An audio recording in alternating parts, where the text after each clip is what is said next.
A man stands frozen before a darkened doorway. His face is a mask of pure, unadulterated fear. His eyes are locked on the suffocating blackness ahead. The world seems to warp around him, pulling him under. A woman's voice cuts through, asking why he's just standing there. She wonders aloud if it's his fear of the dark again. He explains that his body just freezes on its own. She reminds him this very fear cost him his job, a heavy burden, especially when money is tight. He corrects her with a grimace. He didn't quit, he was fired. She lets out a long, weary sigh, but she quickly shifts gears, trying to be positive about the house his uncle left them. He forces a smile, promising he'll find work soon. Just then, their son barrels past with his dog in tow. His mother points him toward his new room. The boy and his oddly named dog, Warzazat, race down the hall. The parents share a quiet, hopeful moment. But the silence is broken by the boy's gasp of disbelief. Nicholas tells his son he can choose any room he likes. But the kid is already sold, absolutely thrilled with his new space. Even with his perfect room, the boy is eager to see what else the house holds. Nicholas watches his son's boundless energy with a soft smile. His wife's curiosity is piqued, asking what kind of man his uncle was.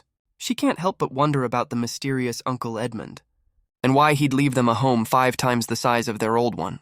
But Nicholas admits with a shrug that he barely remembers the man. He was his mother's only other family, someone who supposedly watched him grow. His one and only memory of the man is less than flattering. His wife just smirks, teasing that his fear isn't exactly a new development. But then she gets serious, asking what his grandmother had to say about it all. Nicholas pauses, trying to recall his grandmother's words. But his son's voice suddenly cuts through the quiet. He's found a strange, old door at the end of the hall. It's secured with a heavy, rusted padlock. But there's a small gap just wide enough to peek through. Even Warzazat seems agitated by whatever lies beyond. Nicholas quickly warns his son not to open it.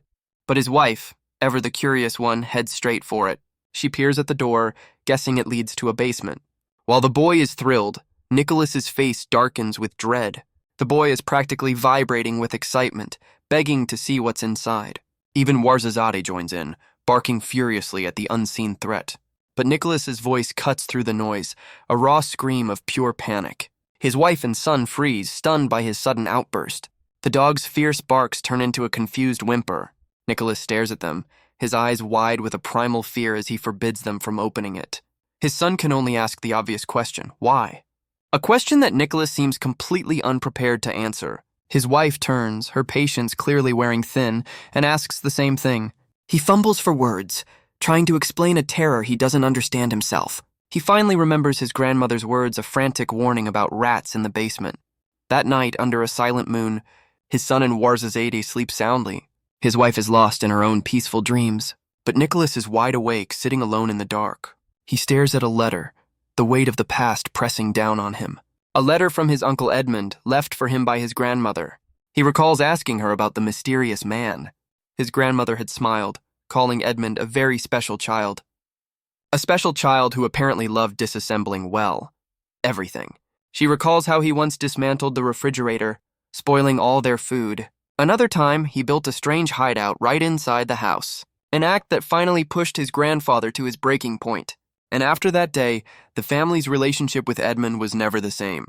But she dismisses it as typical kid behavior, because apparently this was just the warm-up act. Nicholas remembers his own mother always calling Uncle Edmund a genius. His grandmother smiles, confirming that his mother truly believed it. But she admits she also knew he wasn't just a foolish troublemaker. He was simply someone who was out of step with the rest of the world. A description that leaves Nicholas completely puzzled. To illustrate her point, she offers him a puzzle Edmund made at 11. Nicholas, confident in his abilities, gets right to work. But his confidence quickly fades as he asks for the answer. His grandmother simply recalls what the young Edmund had told her. That one must think differently, beyond the limits of ordinary minds. She then reaches for an old box tucked away on a shelf. Explaining that Edmund left a letter, one that was only to be given to him, she hands him the envelope addressed to a Jonathan Wells. The memory fades, leaving Nicholas alone with the letter in his hands. He stares down at the paper, the past and future colliding in this one moment. He reads the letter's final, chilling instruction, a desperate plea to never under any circumstances go into the basement. His mind flashes back to that single padlocked door. The next morning, the sun rises on their new life. Nicholas, dressed to leave, says his goodbyes. His wife questions his timing, pointing to the mountain of boxes still waiting to be unpacked. He apologizes, claiming his appointment couldn't be moved. A sheepish smile is all he can offer as an excuse. He then reminds her that she also had plans to go out. With both parents leaving, she gives their son a stern warning about strangers. He remembers looking at an old photograph and asking his grandmother how Uncle Edmund died. She told him a grim story of a death by wasps, so severe it made the news. A tale that left Nicholas completely stunned. He'd asked if anyone else knew his uncle well. His grandmother recalled a close childhood friend, a man whose presence is immediately intimidating. The memory fades as Nicholas flinches in the present. His appointment is with that very friend, Jean-Jules Brazel. The two men sit down, an uneasy quiet between them. Brazel begins, calling Edmund Wells a living mystery. He explains they studied biology together at university. While he specialized in botany, Edmund's major was bacteria. Brazel says Edmund's research was to understand their ancestors. By studying the psychology of a single primitive cell, he struggles to find the right words to describe his friend, admitting that Edmund was simply outside the norm. He looks out the window, lost in thought for a moment. Nicholas then asks about an encyclopedia his uncle was supposedly writing. The question brings a wide, unsettling smile to Brazel's face. Meanwhile, back at the new house, a visitor arrives. The son answers, peering through the peephole at a dark silhouette. A strange man introduces himself as Gnu, here for a bookbinding job. The boy cautiously cracks the door open just a sliver. The man, Gnu, seems annoyed and tries to send him away. His face twists with impatience at the delay, but the boy holds his ground, with Warzazate peeking out from behind him. Gnu asks if an adult is home, explaining he was hired by Professor Wells. The boy informs him that his great-uncle is dead and moves to shut the door. But Gnu suddenly shoves his foot in the way, stopping it cold. Gnu offers a chilling condolence, but his eyes betray his true motive. The boy watches him, a silent unease growing between them. Meanwhile, Brazel is passionately describing Edmund's grand ambition, to compile all of his knowledge into a single monumental work. Nicholas, intrigued, asks if he's ever actually seen this encyclopedia. Back at the house, Gnu mentions the very same project, claiming Edmund never showed for their appointment. He leans in, his face twisting as he asks about a big red file folder. His eyes burn with an unnatural light as he names the work, The Encyclopedia of Relative and Absolute Knowledge. In the other room, Brazel repeats Nicholas's question with a thoughtful pause. He admits he's never seen it. Certain Edmund would have hidden it like a priceless treasure. Nicholas listens, absorbing the weight of Brazel's words. He offers a faint smile, a flicker of understanding. Back at the house, his son tries to slam the door shut. But Gnu stands his ground, a menacing shadow in the doorway. Nicholas then brings up the puzzle his grandmother mentioned. Brazel smiles, recognizing Edmund's classic intelligence test. Nicholas leans forward, practically begging for the solution. But Brazel playfully refuses, saying Edmund wouldn't approve. Our guy can't seem to catch a break with these cryptic riddles. Instead, Brazel slides a folded paper across the table. It's the note from his uncle, which he shows to Brazel. Brazel recognizes the handwriting and reads the chilling final line. Nicholas asks him directly if he's ever heard anything about the basement. The older man takes a long, thoughtful pause. Sadly, he admits he knows nothing, much to Nicholas's disappointment. But Nicholas presses on, knowing Edmund wouldn't write that for no reason. Brazel's face turns deadly serious, insisting he must obey the warning. The intensity of his friend's words leaves Nicholas stunned. The scene cuts back to the tall, silent house. Inside, the hallway is filled with boxes and a strange rattling sound. The sound seems to be coming from the basement door. Warzazat stands before it, growling with a ferocity they've never seen. The door then creaks open, revealing a sliver of pure darkness. Later, Nicholas returns to find his son distraught, asking where the dog is. The boy can only confirm that Warzazate is nowhere to be found. Nicholas tries to stay calm, reminding himself to be strong for his son. But his wife offers a chilling theory. The dog went into the basement. She points to clumps of fur on the floor right in front of the door. Nicholas frantically tries to offer a much less terrifying alternative. But his son and wife are certain. The front door was locked and Warzazate is in the basement. His wife tells him to put his old skills to use and open the lock. But Nicholas refuses, his voice trembling as he repeats the warning. She finally snaps, demanding to know why he's so afraid. He stands frozen as their pleas turn to accusations, his son asking if he's scared. His mind flashes back to a dark memory. His grandmother, a stern man, and a name being called. He remembers the absolute terror on a young boy's face. In the present, his wife points to the gap, insisting the dog slipped through. A single bead of sweat traces the line of his mounting dread. He stares into that sliver of suffocating darkness, as a strange rhythmic pulse seems to beat from within. He's trapped in a void, paralyzed by that same rhythmic pulse. The voices of his family echo in his mind, begging him to act. But all he can see is that one single padlocked door. His terror reaches a fever pitch, his sanity fraying at the edges. He forces himself to speak, to push past the overwhelming dread. Snapping back to reality, he suggests they look outside and call the shelter. He even offers to get a new dog if Wars's 8 can't be found. His son explodes with heartbroken rage, screaming that the dog is his friend. His wife stares in disbelief, questioning if he's lost his mind. But Jonathan just looks back, genuinely confused by their outrage. His wife tries a new tactic, offering to go in herself. She threatens to just smash the lock open if he won't help. Nicholas stands with his back to them, cornered and silent. His hand clenches into a tight, trembling fist. He turns, his fear replaced by a fierce resolve, declaring he'll go. His family can only stare, shocked by his sudden courage. The heavy padlock clatters to the floor, unlocked. Armed with a pipe and a flashlight, he prepares to descend.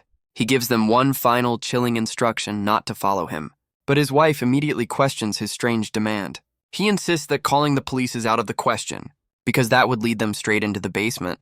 His wife dismisses his panic, reminding him it's just a basement. Jonathan forces a nervous laugh, knowing he can't tell them the truth. He knows they just want to move, and that's simply not an option. So he steps through the doorway and slides the bolt shut behind him. He turns to face the suffocating darkness, completely alone. The raw, familiar fear grips him instantly. His hand trembles, knuckles white around the pipe. Staring into the void, every nerve ending screams. He tells himself to take a deep breath, his eyes wide with panic. His wife's voice cuts through, asking if he'll be okay. His son watches from the crack, his face a mask of concern. Nicholas stands alone in the dark, his breath catching in his throat. He tightens his grip on the pipe, knuckles turning white. He forces a long, steadying exhale. He turns back with a look of forced confidence and tells them not to worry. But a single glance back reveals his lingering fear. He turns to face the stairs, his family's worried faces just a sliver in the doorway. He stands at the top of the stairs, a lone figure against the dark. His family watches from the other side, their faces etched with worry. He takes the first step down the winding stone path. But he quickly realizes these aren't normal stairs. They seem to descend endlessly into the abyss. The light from the door shrinks to a distant sliver, and the darkness around him takes on a strange, living texture. His flashlight beam finally cuts through the gloom, illuminating a vast, cavernous space, and from the shadows something begins to stir. A long, segmented limb extends from the darkness. It plants itself firmly on the cavern floor. Deep below, creatures of the earth begin to stir from their slumber. Their hardened blood slowly starts to liquefy, and a warm current pulses through their sleeping bodies. Their intricate joints begin to creak and turn. The first 12 ants to awaken are given a sacred mission. They must venture out to gather heat for the rest of the colony. One of them breaks through the surface into the world above. It emerges into the bright, unfamiliar light of day, a city of 18 million stretching 50 levels deep. Its tunnels wind for over 100 kilometers, a sprawling 2-square-meter metropolis of fire ants. This city is known as Belokan, and the first 12 to awaken must restart it all. Among them is a single male, smaller than the rest. He is known only as number 327, a creature born for a singular vital purpose, and fated to die in just a few short months. Well, that's a cheerful thought. But for now, he shares his warmth with a sleeping worker. The worker ant slowly wakes up, reaching out to identify who roused it. Their antennae touch, exchanging a silent stream of information. The first segment reveals his age, a respectable 173 days. The second segment confirms his rank as a fertile male. The third tells his origin, a forest fire ant from the city of Belokan, and his name is derived from his egg number, the 327th laid that autumn. He is, quite simply, male ant 327. The newly awakened ants join the others, working to rouse their kin and repair the city. Number 327 is already hard at work, carrying a branch 60 times his own weight. But his labor is interrupted by a soldier ant with a new proposal. The soldier ant proposes a dangerous hunt. Number 327 is naturally curious about the target. The soldier explains they found a food source just before winter, a fresh supply of leaf beetle meat, but number 327 points out that beetles should still be hibernating. The soldier reveals the food is in a special place, warmed by groundwater, a place where winter never comes. After a moment's thought, number 327 agrees to join the expedition. And so, from the city of Belokan, a new team of 28 explorers prepares to venture out. They set out on the first glorious expedition of the season, a team of seasoned warriors, armed and ready for battle. They venture out into the vast, misty forest. For hours, they march through a world of giants. Their journey takes them past several sister cities, like Odulubekin, the Federation's primary source of grain, and Julikin, home to the brave soldiers who conquered the southern termites. There's also Zedabanikon, a chemical lab producing potent formic acid, and even Libyukan, where they ferment a special kind of alcohol. Belikon is part of a federation that's a mere 50,000 years old. A federation born from a single queen, lost in a terrible storm. She founded the city of Belokan, the first of many. The expedition team marches past Lasolakan, the westernmost city. A soldier explains this patch of grass will soon be a battlefield. And just ahead lies the enemy city of Shigafu. Luckily, their rivals should still be deep in hibernation, but something suddenly gives one of them pause. The scent trail they were following has vanished completely. The soldier communicates a new plan to the team, but before they can act, they're ambushed from the shadows. One of their own is caught in a sticky, deadly trap, but the soldier knows it's already too late. Once an ant is caught by a sundew, rescue is impossible. They can only leave a warning and continue their journey west. The team marches forward, forced to abandon their comrade, but another scent suddenly stops them in their tracks. A pheromone trail marking the entrance to a hidden cave. This must be it, the place they've been searching for. Inside, they find a rushing underground stream, a hot spring, a source of life in the dead of winter. But their exploration is cut short by a sudden, violent tremor. A massive dark sphere crashes down before them. The soldier ant calmly identifies the intruder as a dung beetle. He advises the team to let it pass, as it's not worth the effort. But as one threat leaves, another emerges from the shadows. A giant earwig with glowing red eyes looms over them. One of the ants, however, sees this as an opportunity for a good meal. A blast of acid strikes the creature dead center. The team swarms their fallen prey, a feast of fresh meat. The soldier tells them to eat and regain their strength, for this cave is full of life. But their feast is cut short by another, much larger threat. A massive bat with glowing eyes descends upon them. The soldier ant, however, seems to have an idea. The creature swoops down, its wings kicking up a powerful gust. The ants are thrown back by the sheer force of the wind. They wonder how they can possibly fight back against such a monster. But the soldier ant calmly identifies the creature, explaining it's just trying to scare them off. He gives the order to fire their formic acid. The bat screeches as it's hit by a coordinated volley. The corrosive attack sends the creature reeling back into the darkness. Even a creature as large as the bat can only flee. For the next few days, the ants explore the warm caves, gathering food. They spray pheromones to mark their new territory, leaving a chemical signature for all to see. It's like graffiti, but for ants. The first expedition of the season is a resounding success. They emerge back into the dense forest. Now they must hurry back to the city before sunset. Once night falls, the cold will render them immobile. In warmer months, they can work tirelessly day and night. But in this cold, a long journey is a deadly risk. On their way back, they pass another sundew plant, a silent warning in the air. But one ant has a radical idea: to bring the plant back for their queen. A silent pheromonal debate erupts, with most arguing it's far too dangerous. But the proposer sees the potential a weaponized plant for the Federation. A living wall of defense for their city. He reminds them they're exhausted, and the sun is setting fast. The team reluctantly abandons the idea, leaving the deadly plant behind. They continue their march, a silent column moving through the trees. Elsewhere, a different kind of ant, carrying a mushroom, is startled. It's stopped in its tracks by a field of beautiful, unfamiliar flowers. It believes the Queen Mother would be pleased with such a gift. The other agrees, deciding to take this flower instead of the sundew. The smaller ant rushes off, certain they'll be praised for their find. The larger ant carefully severs the stem of the strange plant. But elsewhere, the expedition team stumbles upon a horrifying scene. A field of their fallen comrades frozen in their final moments. The soldier ant can only stare in disbelief, wondering what happened. Number 327 trembles, surrounded by the silent, motionless bodies. The soldier notes they died while still in their marching formation. They never even fired their acid, meaning they had no time to react. The soldier hopes to find a final message in the antennae of the dead, but he finds them completely wiped, an impossible silence. Number 327, however, decides to investigate for himself. He spots a strange white substance on one of the fallen ants. He carefully takes a sample of the mysterious residue. Then, he meticulously cleans his own antennae with it. Male ant 327 begins to vibrate them at an incredible speed. He pushes the frequency higher and higher, searching for a signal. The vibrations become a blur, a hum of immense power. At this speed, he perceives a world of tiny, swirling particles. He senses every particle in the air: pollen, spores, water vapor, and among them, a familiar scent he can't quite place. Male ant 327 pushes his antennae to 12,000 vibrations per second, creating a current that draws every particle toward him. And in that moment, the horrifying truth dawns on him.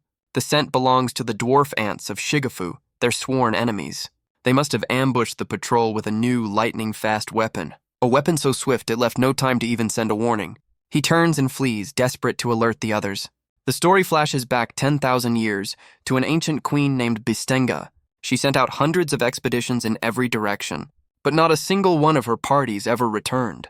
The current queen, Velokyukyuni, is far less ambitious. She's content with small discoveries like a golden beetle and observing carnivorous plants, hoping to one day tame them. She believes the best way to learn is to expand the Federation, a strategy that means constant war against any who stand in their way. A slow, stubborn advance that is the very core of their philosophy. As the sun sets over the vast forest, Male Ant 327 is left to process the slaughter of his comrades. Gripped by a primal fear, he races back toward his home city.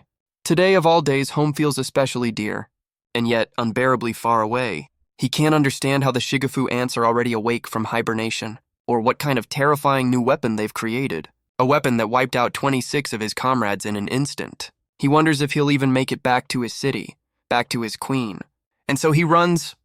He runs with only one thought in his mind: home. Pushing himself through the fading light, a blinding light flares in the darkness. It's just his flashlight, a lone beacon in the oppressive gloom. Nicholas stares, momentarily stunned by his own light. He's a small figure in a cavern of impossible size. Sweat beads on his forehead, his breath misting in the cold. His eyes dart around, searching the endless shadows. He fights to control his terror, refusing to let the fear win.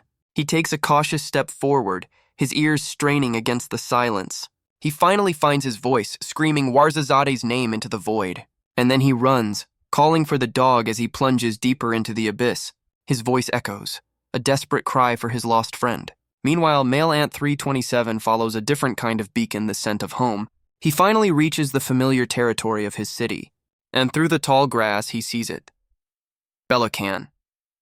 The great city rises against the night sky, a monument under the moon. But he realizes with a jolt that night has already fallen. The city guards are at the gate urging him to get inside. They're about to seal the entrance against the deadly cold. He calls out, begging them to wait for him. He stumbles, his body already succumbing to the freezing air. The guards dismiss him as just some lost drifter. But he insists he's one of them, a Belokan ant. They can see he's in terrible shape, reeking of exhaustion. Sensing his fatigue, a worker ant offers to share its food.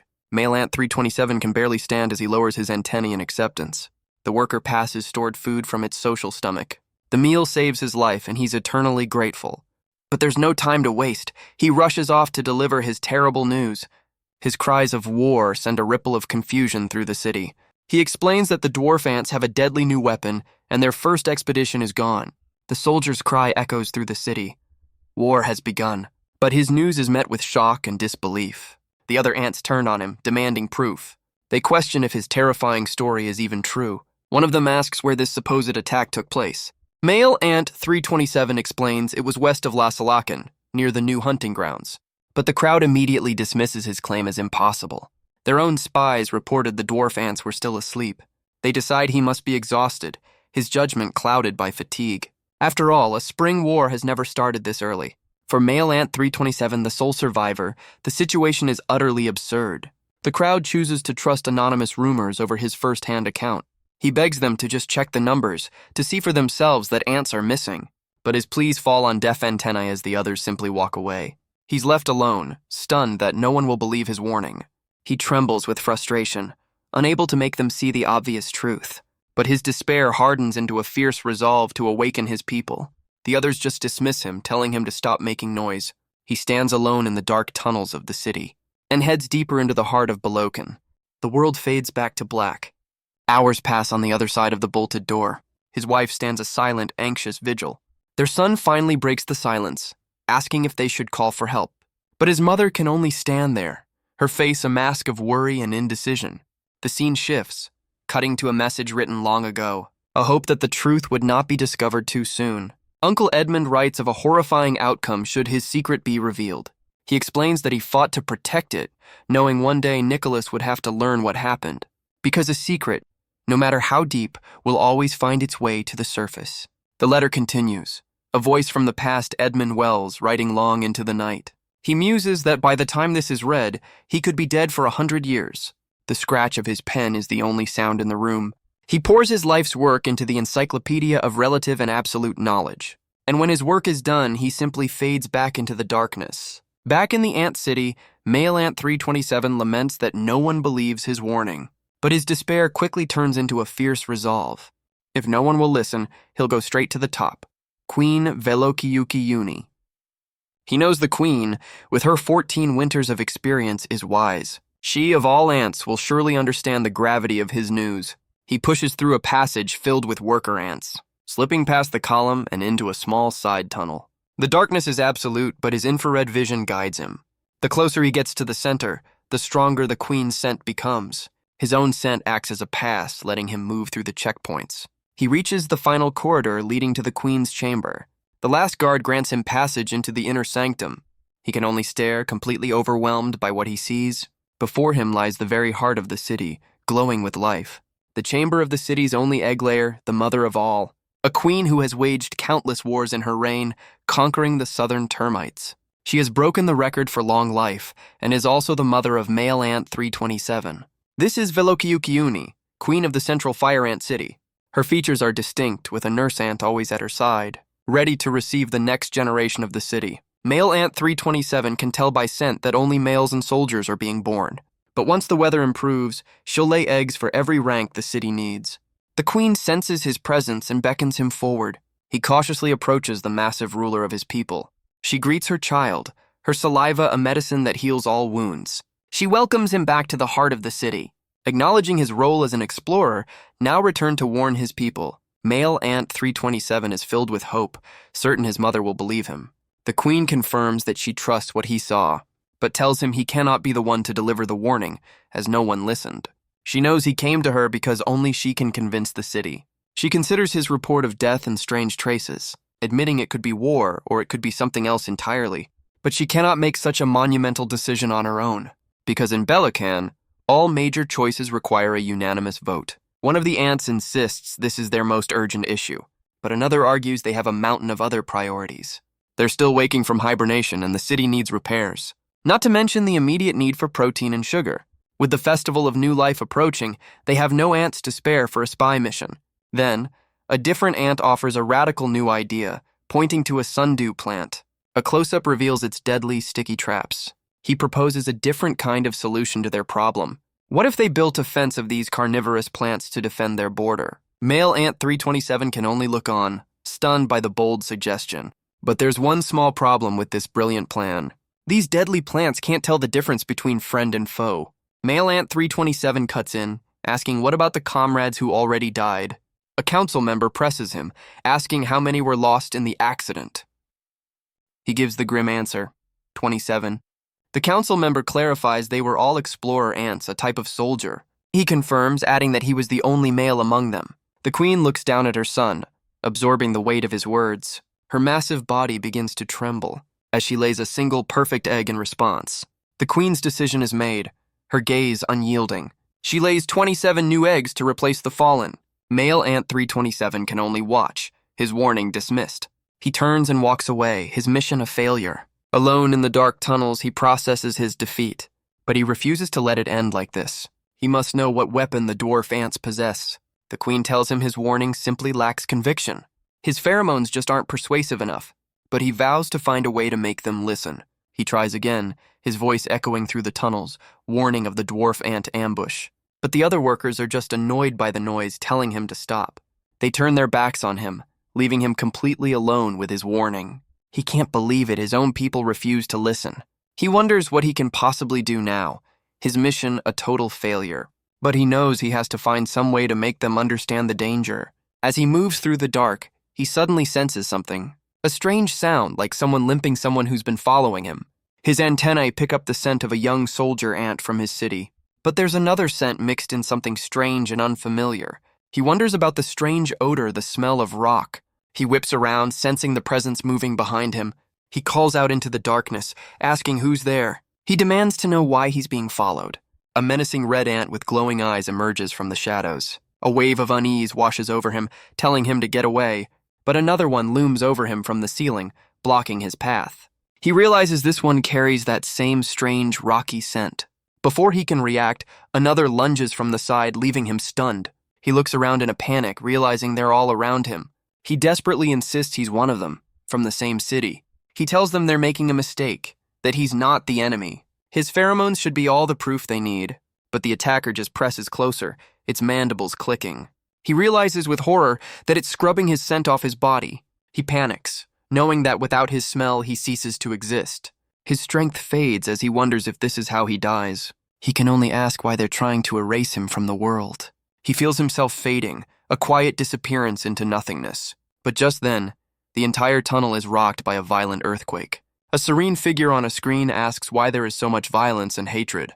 Nicholas's son watches the broadcast, which preaches a message of unity. The program ends, a religious mission sponsored by a milk company. The boy turns to his mother, asking when his dad will be back, noting it's been 8 hours. His mother stands in silence, her expression grim.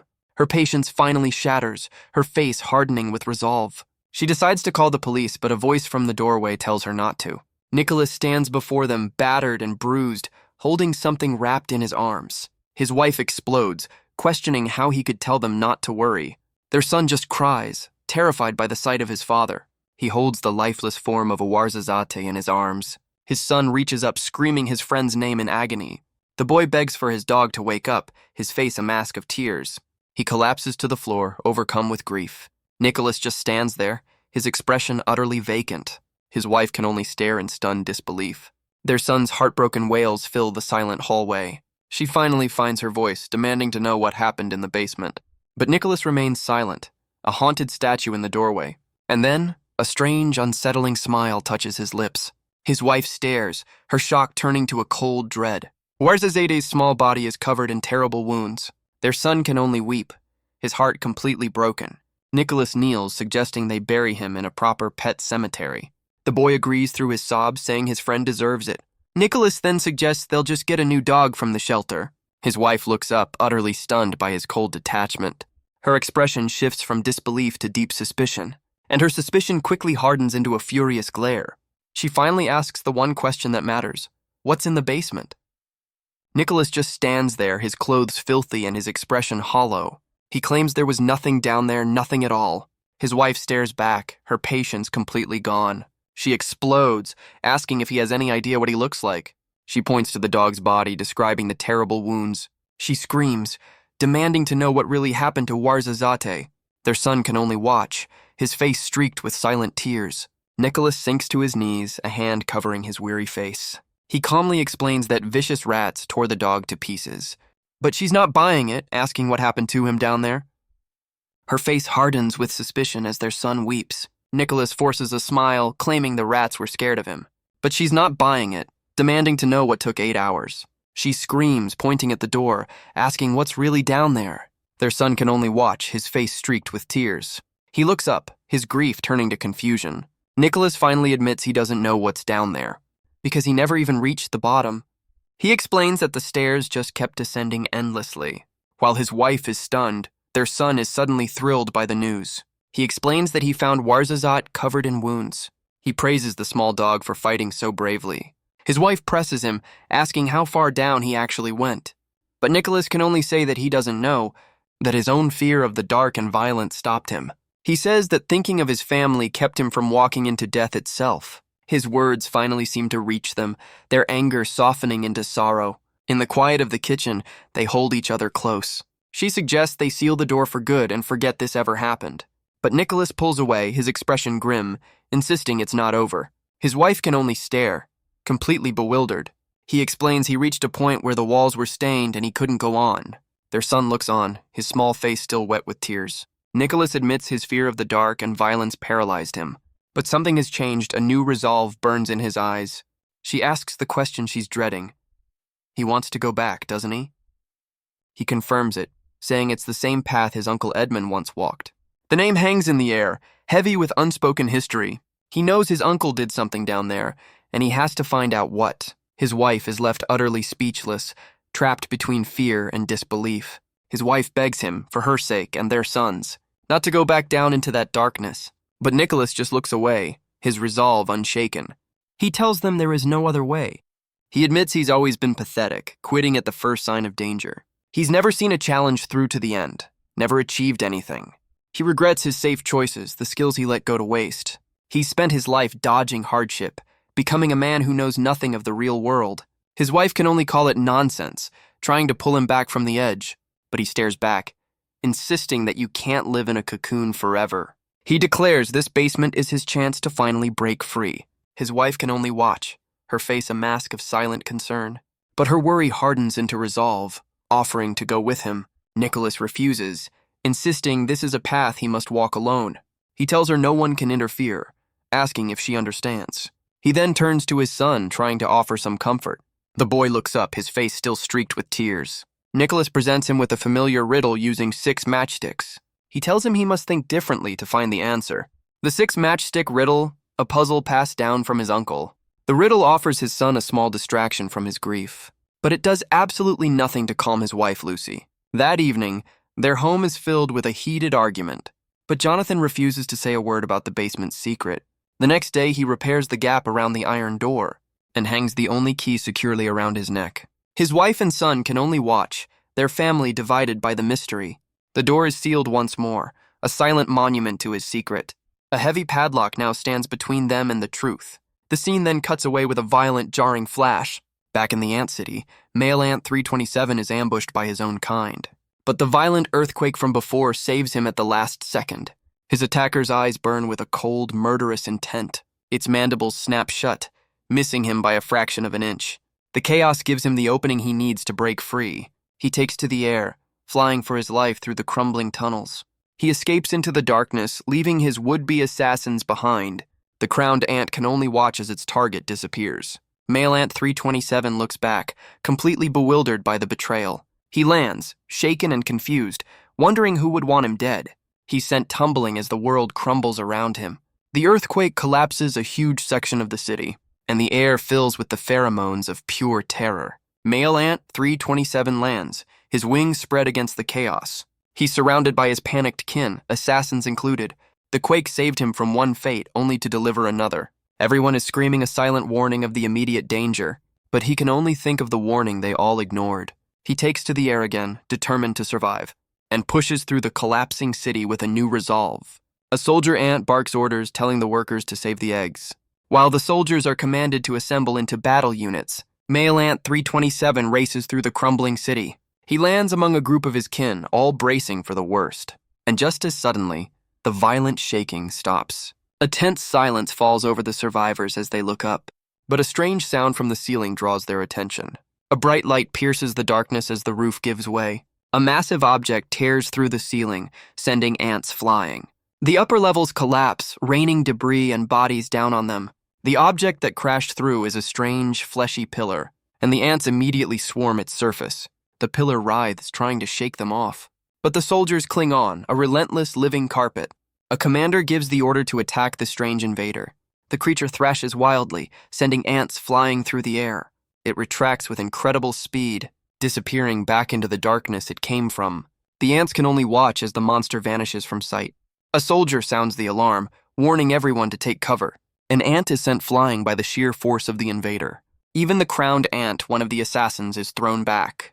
But the soldiers retaliate, spraying the pillar with acid. Their corrosive attack covers the strange, fleshy surface. A soldier ant screams for the others to get away. He sounds the emergency alert, a desperate cry for retreat. But as they look up, they realize the true horror has just begun. A monstrous head with glowing red eyes descends from the darkness. It crashes down with incredible force, crushing a soldier beneath it. The creature's massive jaws open, consuming everything in its path. The ants can only stare up in absolute primal terror. The narrative reveals the creature's identity, a gray-headed woodpecker, a species with a vast territory stretching from Europe to Japan, a fairly large bird with the males marked by a red patch on their heads. And its favorite meal, as it turns out, is ants. Back in the city, the creature's beak opens wide, unleashing a powerful force that pulls the ants from the ground. They watch helplessly as their comrades are snatched into the air. The monster's maw consumes dozens in a single, horrifying instant. It pulls back, its hunger momentarily satisfied. The creature's long, sticky tongue darts out, sweeping up dozens of soldiers in a single pass. A commander screams a level 3 emergency alert. The entire city is thrown into a state of panic. The order is given. Workers must save the eggs, while the gunner ants assemble to fight back. They swarm the creature's head, a living wave of fury. The commander gives the signal to fire at will. A coordinated volley of formic acid erupts, striking the giant invader directly in the face. The giant bird screeches, reeling back from the searing pain, but the ant commander roars for them to keep firing. A relentless volley of acid sprays across the creature's face. Their attack burns through to the nerve, and the commander calls for a ceasefire. The new order is to bite down and tear the wound open. The woodpecker lets out a piercing shriek of absolute agony. It thrashes its head wildly, trying to shake them off. But the ants cling on, a living carpet of tiny warriors. The commander then gives a new horrifying order: find a way inside. One ant discovers the wound, urging the others to charge straight into the monster's guts. The commander gives the order to charge straight into the wound. The woodpecker lets out a final, piercing shriek of agony. The soldiers work together, tearing the wound wider. They burrow deep into the creature's flesh with their mandibles. With the throat now exposed, they prepare to invade. As the creature's lifeblood pours out, the commander orders them to stop the alarm signals. The soldiers rush into the opening, a tide of tiny warriors. They push deeper into the fleshy tunnels of the beast. First, they rescue their swallowed comrades. Then they head for the brain. One of them finds an artery, a direct path to their target. They follow the current, pushed by the creature's own heart, riding the bloodstream straight to the cerebral hemispheres. They prepare to burrow into the very core of its mind. The woodpecker lets out a final, agonizing shriek. Meanwhile, another unit floods the creature's lungs with acid. The bird thrashes, completely overwhelmed by the internal assault. Other ants force their way up through the esophagus, while soldiers who entered from below race up the intestines. They tear apart every organ they pass, a systematic dismantling from within. An ant gasps, struggling within the creature's body. Another is lost to a pool of the creature's lifeblood. The commander issues precise warnings to the soldiers. A single wrong move could get them crushed by the dying beast. He warns them to avoid the digestive tract, which is just good advice in general. The soldiers navigate the dark, fleshy corridors with caution. The two units, entering from opposite ends, finally converge near the kidneys. Though its heart still beats, the battle is already won. The predator that hunted them has now become their food. The entire city swarms the fallen beast, ready to harvest their prize. The city's tunnels are soon filled with ants carrying feathers as trophies. The builder ants are already hard at work, beginning the repairs. They will raise the great rounded roof once more, and restore the damaged tunnels of their home.